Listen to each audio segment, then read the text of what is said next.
With RollerCoaster Tycoon 3, Frontier Developments, the British video game developer who created the game and its expansion packs, successfully brought theme park simulation games to the next level, with full 3D graphics, advanced terrain tools, and a deep collection of rides to build. Fans like myself could not wait to see what was next for the RCT franchise. Little did we know that Atari, RCT3's publisher, would go on to create a string of horrific games under the RollerCoaster Tycoon brand, culminating in RollerCoaster Tycoon World, a garbage heap of a game and a sad follow-up to the legendary games that preceded it. Thankfully, Frontier took matters into their own hands. After the success of their first self-published franchise in Elite Dangerous, Frontier went ahead and created Planet Coaster, which many consider to be the spiritual successor to RollerCoaster Tycoon 3. Planet Coaster... Wait, what do we have here? The rides in Planet Coaster are fictitious? No similarity to actual people, rides, and brands is intended or should be inferred. Well, there you go, everyone. Be sure to like and subscribe, and I'll see you all next time.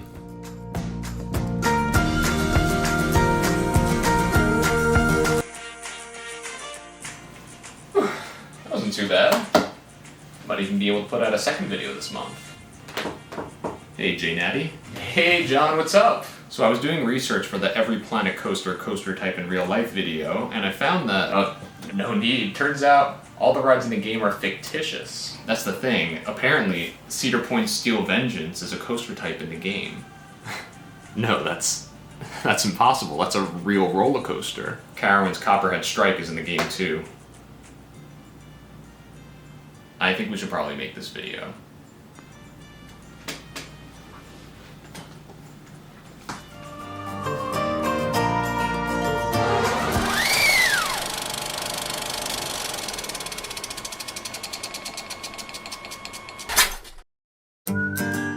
Planet Coaster feels like a truly next-gen theme park sim, with amazing graphics, detailed building and scenery options, and, notably, a completely revamped coaster building tool, where instead of placing and connecting pre-built track elements on a grid, players can essentially build whatever elements they want, choosing a track slope, turn angle, and banking.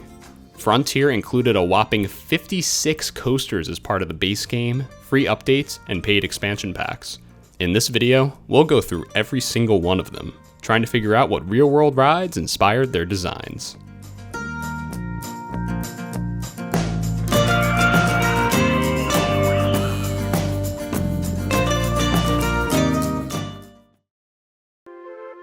So almost half of the coasters in Planet Coaster can already be found in earlier RollerCoaster Tycoon games, and while I normally don't cover repeat rides from game to game, I'll make an exception for this video, as it's been a while since I've talked about some of these and they all look amazing in Planet Coaster. Plus, a lot of these rides are represented a little bit differently in Planet Coaster from their earlier incarnations. If you're just here for the altered and new rides, head to the timestamp on this Chief Beef. For everyone else, let's get into it.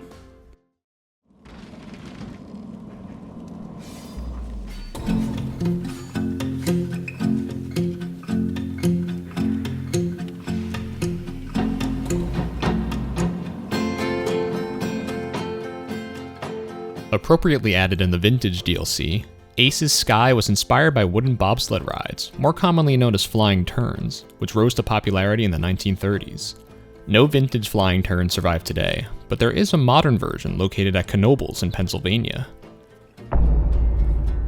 Anubis was based on the pair of hypercoasters built by the defunct Swiss manufacturer Giovanola, Goliath at Six Flags Magic Mountain, and Titan at Six Flags Over Texas. Bakasura takes inspiration from the giant inverted boomerangs built by everyone's favorite Dutch manufacturer, Vekoma. These prototypes were famously built at Six Flags parks in 2001, with one of them, after a relocation to Idaho's Silverwood, still operating today.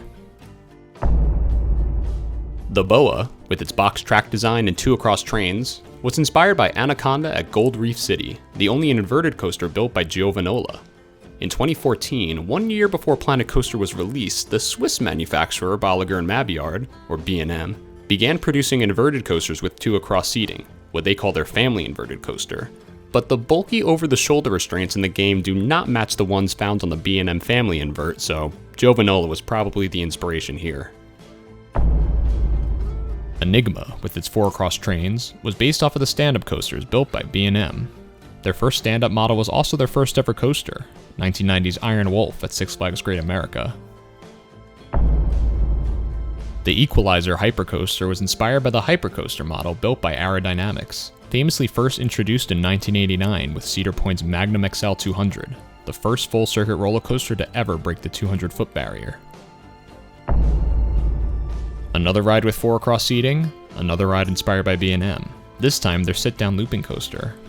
The F-25 notably features a tire drive launch, something found on only one of their models built before Planet Coaster's release, the Incredible Hulk coaster at Universal's Islands of Adventure.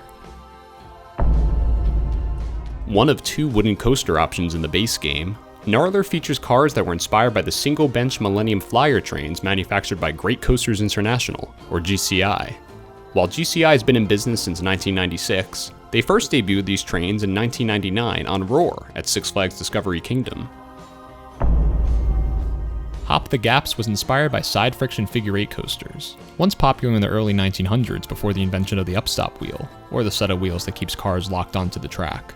Nearly all of these rides have closed, except for one, which obviously inspired the name of the model in the game, Leap the Dips at Lakemont Park in Pennsylvania, famous for being the world's oldest operating coaster. Added in the Classic Rides DLC, Interdimensional is based on the Mock Ride spinning coaster. First introduced in 1997 at Europa Park, this model rose to prominence in the 2010s and could be found at parks across Europe, Asia, the Americas, and the Middle East. It's worth noting that the ride in the game cannot invert, meaning it was not inspired by the newer Extreme Spinner model produced by Mach. Added as part of the World's Fair DLC, both the Interceptor and the Gixxer were inspired by the Vekoma motorbike coaster, first introduced in 2004 with Toverland's Booster Bike. I'm not sure which exact ride inspired the Interceptor, which has trains themed to police motorcycles, as all of the Vekoma motorbike coasters have either standard motorcycles or light cycles. If you have any ideas, let me know in the comments. The Invincible Giga Coaster was inspired by the world's first full-circuit roller coaster to reach 300 feet, Millennium Force at Cedar Point, built in the year 2000 by Intamin and marketed as the world's first Giga Coaster. This track and train design is also used on Intamin's early Mega Coaster models, rides that exceed 200 feet but not 300 feet, rides that include Superman the Ride at Six Flags New England and Goliath at Wallaby Holland, but the Giga Coaster label in the game points directly to Millennium Force as the ride's inspiration. Added as part of the Magnificent Rides DLC, the Mind Melt was inspired by the not-so-magnificent suspended looping coasters built by Vekoma, famous for melting riders' minds since 1994. 3 operate today at various Six Flags parks as Mind Eraser. The second of 2 wooden coaster options in the base game, the Monster has trains that strongly resemble those manufactured by Philadelphia Toboggan Coasters, specifically their 3-seat coaster car.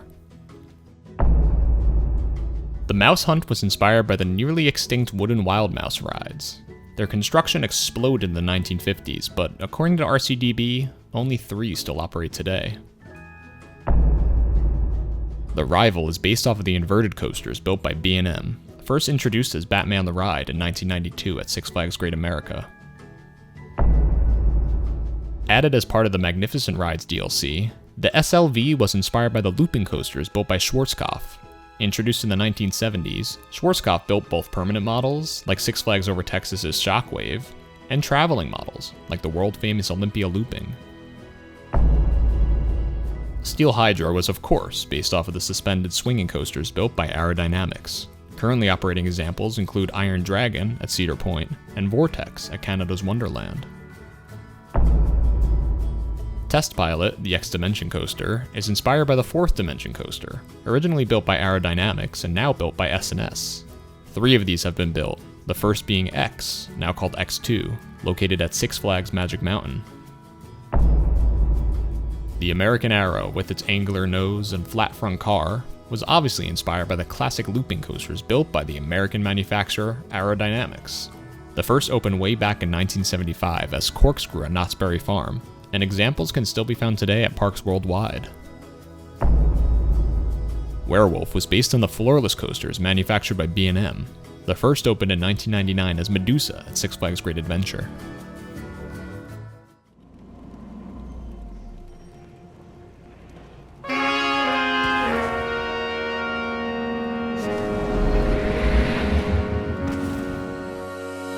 The Aethon was inspired by the dive coaster built by B&M. Called the vertical drop coaster in the original RollerCoaster Tycoon, Planet Coaster's dive machine is a bit different than the RCT model, which was modeled after the first ever dive machine, Oblivion at Alton Towers. Planet Coaster's design takes inspiration from B&M's supersized dive machines, featuring wider cars with 10-passenger rows. The first of these was built in 2007 as Griffin at Busch Gardens Williamsburg in Virginia. So in RollerCoaster Tycoon, if you put the corkscrew roller coaster in reversed inclined launch shuttle coaster mode and build the right layout, then boom, you have what's called a boomerang, or a shuttle coaster that navigates 3 inversions both forwards and backwards. In Planet Coaster, not only is a boomerang its own coaster type, it's 2 coaster types. Boomerangs in the real world are built by Vekoma, who first started pumping them out in 1984. At first, Vekoma was using trains built by Aerodynamics on their coasters, including their early boomerangs, as they hadn't started making coaster trains themselves yet.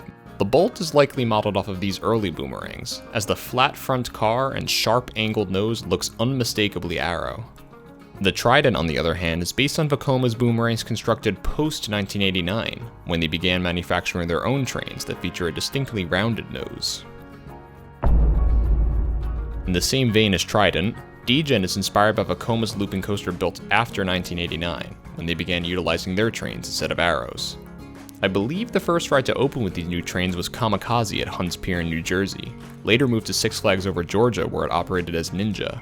Today, the ride is known as Blue Hawk, and features an even newer style of Vekoma trains that, unfortunately for the Planco guests, did not make their way into the game.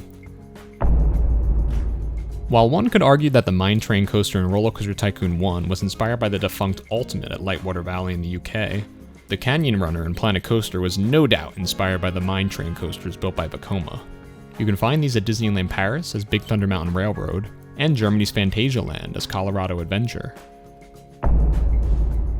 RollerCoaster Tycoon and Planet Coaster both have a water coaster, but their designs are quite different. Planet Coaster's design is inspired by the water coasters built by Mack Rides. Examples include Journey to Atlantis at SeaWorld San Diego, and Poseidon at Europa Park. RollerCoaster Tycoon fans probably recognize In Descent as the reverse freefall coaster, a ride inspired by the 2 reverse freefall coasters built by Intamin in 1997, but with one notable change. The cars in Planet Coaster are launched facing backwards instead of forwards. That's because in 2010 and 2011, Magic Mountain and Dreamworld transformed these rides with a name change and by turning the cars around, a move that made its way into Planet Coaster. So in the real world, there are 2 major spinning mouse manufacturers. The first, the French company Reverchon, started making spinning wild mouse coasters in the late 1990s. The second, the Italian manufacturer Zamperla, started making theirs in 2005. While the spinning wild mouse introduced in RollerCoaster Tycoon 2 had to be based off of the earlier Reverchon model, since RCT2 came out in 2002, the Planet Coaster variant instead looks to be based on Zamperla's model, as the in-game restraints more closely match those found on their mouse model. Rage is based off of the B&M Hypercoaster model. This style of ride was first seen in RollerCoaster Tycoon 1, but I'm listing it in this category due to the Gigacoaster descriptor. See, when RCT 1, 2, and 3 were being developed, all B&M Hypercoasters stood under 300 feet tall. But in 2012, Canada's Wonderland opened Leviathan, a B&M Hypercoaster standing 306 feet tall, and what many in the coaster community referred to as the first B&M Gigacoaster. 2 have opened since, and since Rage is synonymous with Fury, I'd bet that Fury 325 inspired the ride in the game. So there are 2 coasters in the game inspired by Intamin's accelerator or hydraulic launch coasters. The first, Sprint 500, is the fastest coaster in the game and was of course inspired by the current fastest coaster in the world, Ferrari World's Formula Rossa, an Intamin accelerator coaster that hits a ludicrous top speed of 149.1 miles per hour. While the racing-inspired Strata coaster in RollerCoaster Tycoon 3 was inspired by Cedar Point's Top Thrill dragster, Planet Coaster Strata, named Zenith, has trains that are based off of King Ka at Six Flags Great Adventure, an Intamin accelerator coaster which, at 452 feet, is the tallest currently operating roller coaster in the world. Generally speaking, the Stingray is inspired by the flying coasters built by Bolliger and Mabillard, but the aquatic ray-like design of the ride Zero Car makes me think that it was specifically inspired by Manta, a flying coaster located at SeaWorld Orlando. At first glance, the Viper 1 looks to be based off of the Impulse Coaster model built by Intamin, just like the inverted Impulse Coaster before it. But the incredible variety of track pieces on Viper 1 seemingly makes it more closely resemble Intamin's only full-circuit launched inverted coaster, what they call their suspended catapult coaster, aka King's Dominion's defunct Volcano the Blast coaster.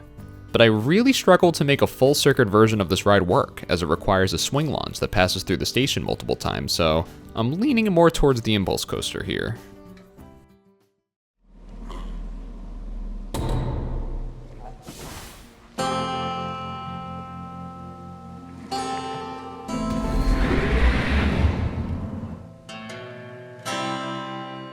Starting off the New to Planet Coaster rides is one that is based off of a fairly older coaster model, one that debuted a year before RCT3 was released, the Gerstlauer Eurofighter. Famous for their beyond vertical drops and twisty layouts, examples include Mystery Mine at Dollywood, Saw the Ride at Thorpe Park, and TMNT Shellraiser at Nickelodeon Universe, which holds the record for the steepest drop in the world at 121.5 degrees.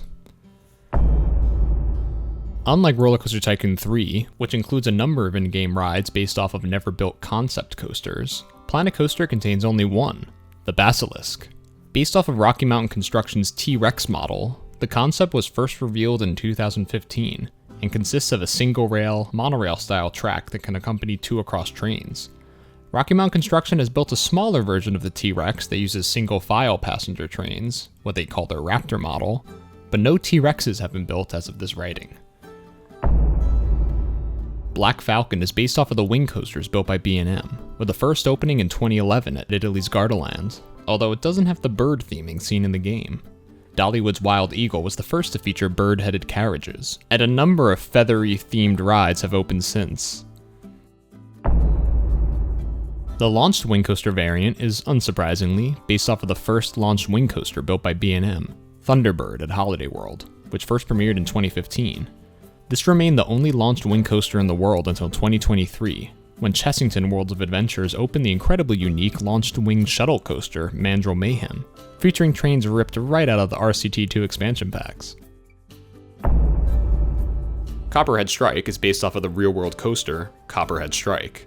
Opening in 2019 at Carowinds, the ride is a backwoods-themed multi-launch coaster built by Mock Rides, and is one of two rides added to the game through a partnership with the amusement group Cedar Fair. I know what you're thinking. Vector just looks like an unthemed Copperhead Strike. And you'd be right. Its design was probably based on the more generically themed mock launch coasters like Helix at Liseberg or Icon at Blackpool Pleasure Beach. However, unlike the in-game Copperhead variant, Vector allows chainlift pieces in addition to LSM sections, hinting that it could have also been inspired by the Mock Ride's Hypercoaster or Mega Coaster models, both of which utilize the same trains as their multi-launch coasters. Planet Coaster's two junior coasters are both probably inspired by the Force model built by the German manufacturer Zierer. They've made a bunch of these with seemingly endless train designs, with many of them being comically long, just like the default trains in the game. Also, if anyone has any idea why the whale-shaped variant is named Wendigo, let me know in the comments. The only Wendigo I know is the evil mythological Native American creature. Added in the Adventure DLC, Gold Fever, with its swinging cars and mine train aesthetic, was inspired by the Seven Dwarfs mine train rides built by Vekoma. These unique family coasters have so far been installed at Disney World's Magic Kingdom and Shanghai Disneyland. Added in the Classic Rides DLC, despite being not exactly what I would call a classic ride, Infinite was based off of the Infinity coasters built by Gerstlauer. This ride model is essentially Gerstlauer's follow-up to their very popular Eurofighter model, and was first installed at Alton Towers and, Erlebens Park Tripsdrill in 2013. The Looney Tunes is based off of the El Loco model manufactured by S&S, the first opening in 2008. Designed by Alan Schilke, a famous engineer who went on to create a renowned coaster model that we'll see a bit later, these rides are notable for their beyond vertical drops and outward bank turns. So Iron Fury is a bit of an odd coaster model, as it seems to be a mashup of designs from two different real-world manufacturers. The track, with its layers of wood and top layer of steel, seems to resemble the track found on the Topper Track coasters built by Rocky Mountain Construction, or RMC, but the trains strongly resemble the Timberliner trains manufactured by the Gravity Group. A few Gravity Group coasters do invert like Iron Fury, but the in-game track really looks like RMC, so I'm not sure about this one. Malice Unchained, on the other hand, is very obviously inspired by the iBox track rides designed by our guy Alan Schilke and built by RMC. Most of these rides are known in the community as RMC conversions, where RMC comes in and transforms an older wooden coaster into a modern steel-tracked hybrid coaster, altering the original layout to create a more thrilling ride experience. However, RMC also builds iBox coasters from the ground up, such as Storm Chaser at Kentucky Kingdom and Zadra at Energylandia. So, yeah, this was of course based on Steel Vengeance, and is the second of two rides added to the game through a partnership with Cedar Fair. Opening in 2018 at Cedar Point, many in the coaster enthusiast community consider it to be the best roller coaster ever built. The Pioneer is based off of one of the most bizarre coasters ever constructed, the SNS Freefly coaster. The ride features suspended gondolas that can freely rotate on a longitudinal axis, allowing riders to stay positioned upright even as the track inverts. Only one was ever built, Tranan at Skara Sommerland in Sweden. Power Up, with its vertical and inverting lift hill pieces, is clearly based off of the Skyloop coasters built by Maurer Rides, formerly Marathon. 10 of these models have been built. 9 consist solely of a lift hill, Skyloop inversion, and a vertical drop into the station. A single model, however, Abismo at Parque de Atracciones de Madrid, features an extended layout, which, considering it's possible to build additional elements besides the Skyloop and Planet Coaster, is probably what inspired the ride in the game. The game's third spinning coaster, Spiral, is based off of the spinning coasters built by Maurer Rides. First introduced way back in the year 2000 at Tokyo Dome City, new models are still being installed today at parks worldwide. Tiamat is based off of the winged coasters built by Intamin. Very different in appearance compared to the B&M wing coasters that we saw earlier. Intamin's ride like a mega coaster, with traditional seats above the rails along with left and right wing seats off to the side. Only 2 have been built, the infamous Skyrush at Hershey Park, and Flying Aces at Ferrari World in Abu Dhabi. Torque is based off of the Premier Ride Skyrocket models. Premier groups these models into 3 categories: Skyrocket 1, the prototype built for Kennywood in 2010, Skyrocket 2, a compact model that has proved very popular since its debut in 2012, and Skyrocket 3, the only installation of this being the multi-launching Full Throttle at Six Flags Magic Mountain. Since Torque contains pre-built elements found only on Full Throttle, such as the combined loop and top hat, I believe that it served as the main point of inspiration. Properly added in the Vintage DLC, Zephyrus and its heavily padded 4-row trains was likely inspired by the Coney Island Cyclone, built way back in 1927 by Vernon Keenan and Harry Baker. The name Zephyrus, on the other hand, may be a nod to the famous defunct Zephyr, a Woody built by National Amusement Device that operated at Louisiana's Pontchartrain Beach until 1983. And there we have it, every single Planet Coaster coaster type in real life. If you want to see more videos about Planet Coaster, let me know in the comments below. And let me know what coaster types you'd like to see introduced in Planet Coaster 2, which was just announced last week. Really excited to learn more about that game. The water park mechanics look like a lot of fun. If you made it to the end of the video, be sure to leave a like, it really helps support the channel. And be sure to subscribe so you don't miss any future videos. As always, thanks for watching.